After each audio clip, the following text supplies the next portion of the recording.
The G20 has agreed to suspend debt service payments at least until the end of the year. Now, that'll free up some $20 billion for developing countries. The Saudis hosted the G20 meeting yesterday via video conference. The Saudi Finance Minister is Mohammed Al-Jadaan. He joins me now from Riyadh for this exclusive discussion. Minister, thank you. The G20 seems to have been slow to start, but is now picking up speed with real concrete policies that are going to help those most in need. Thank you very much, Richard. I think the G20, to the opposite, the G20 have actually acted very quickly, robustly, strongly, and swiftly. We have had 10 meetings over the last 6 weeks.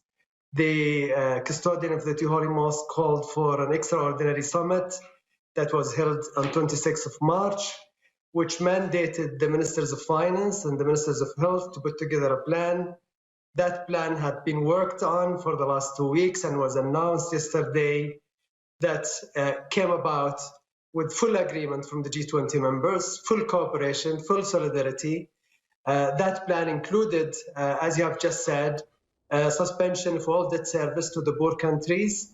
That would give them a breathing space of north of $20 billion, in addition to obviously various others. So the speed, the severity, and the shock that these countries have received calls for an assistance.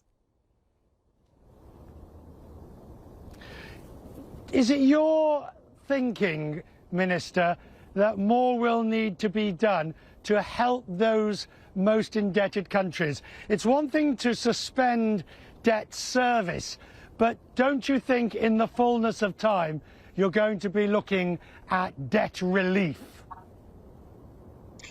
G20 presidency strategy, which we have discussed with the G20 members and international organizations, basically consists of assessing consistently, because the economic and health situation develops every day, so we need to monitor it every day, and then ensure that we protect the people, we protect the health service workers on the front line, we protect businesses, and that has been done. $7 trillion have been injected by the G20 economies and the economy. And then, obviously, the developing nations and poor countries that they have received the debt suspension. This is just a temporary process, because for us to look at restructuring of the debt, providing more debt, it will take time. So, yes, there is a need, and we are working on it as we speak through the G20 action plan that we have put together and was approved yesterday. Okay. In terms of the money that Saudi is putting aside towards pandemic relief, you're putting $500 million towards that'll be dispersed to various organizations. Is this goal towards helping fund a vaccine, to help fund readiness for the future? Absolutely. I think for the last few years, the health organizations around the world were crying out for support. That funding gap, the immediate urgent funding gap, was not met. Saudi Arabia, during the extraordinary summit by the leaders, have agreed with the G20 members to put together a plan to fill that gap. Currently, that gap, the short-term gap, is assessed at $8 billion. And we are announcing through your channel now, through your network, that we are committing $500 million to the various international organizations. And we are calling on the rest of the G20 members and international organizations, the rest of the world, to put together more money to fill the $8 billion gap, and we believe that will be done. Right. Minister, I want to talk about your own economy, if I may, sir, and not so much about whether this oil price will stick or not, but the ability of your economy, which is showing certain signs of spending strains, to maintain the current levels of spending, which would be very difficult with oil prices at these lower levels and the agreed cuts. How far do you think you'll have to suspend the Crown Prince's vision for the future, the diversification, the Vision 2030 plan? How much will that have to be altered and suspended to account for the new economic reality? Richard, we are facing this shock, whether it is the COVID-19 or the oil price, from a point of strength. And that was confirmed, if you recall, only in the last 10 days. The three international rating agencies, Standard & Poor, Fitch, and the rest of them have confirmed Saudi Arabia's rating with an outlook stable. We have done a lot of work in the last 3 years to diversify the economy. We have significant financial buffers. So we believe that we will be able to face it. We will need to reprioritize our spending, of course, like everybody else, but I believe the main plans are on track.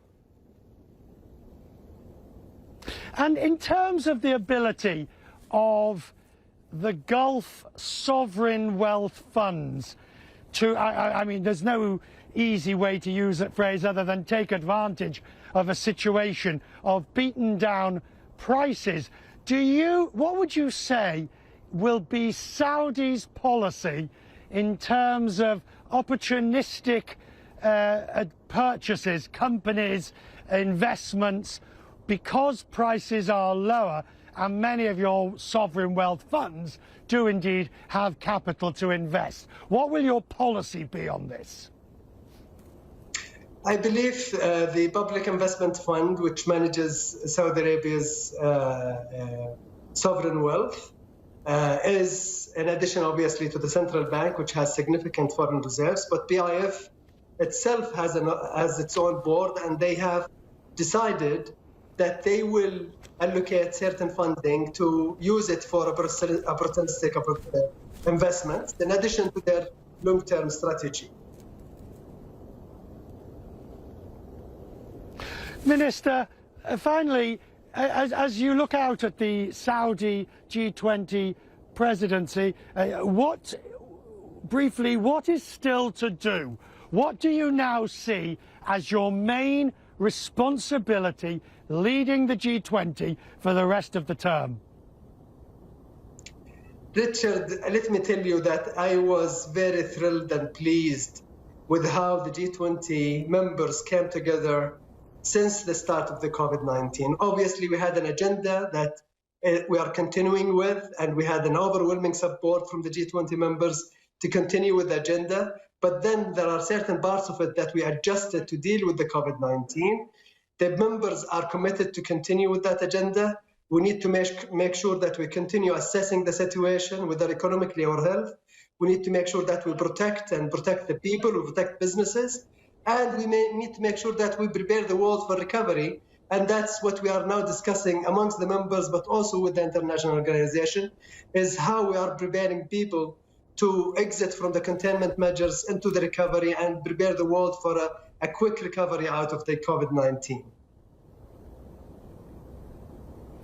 Thank you, Minister. I appreciate your time today. Thank you. Joining me from the Saudi Finance Minister.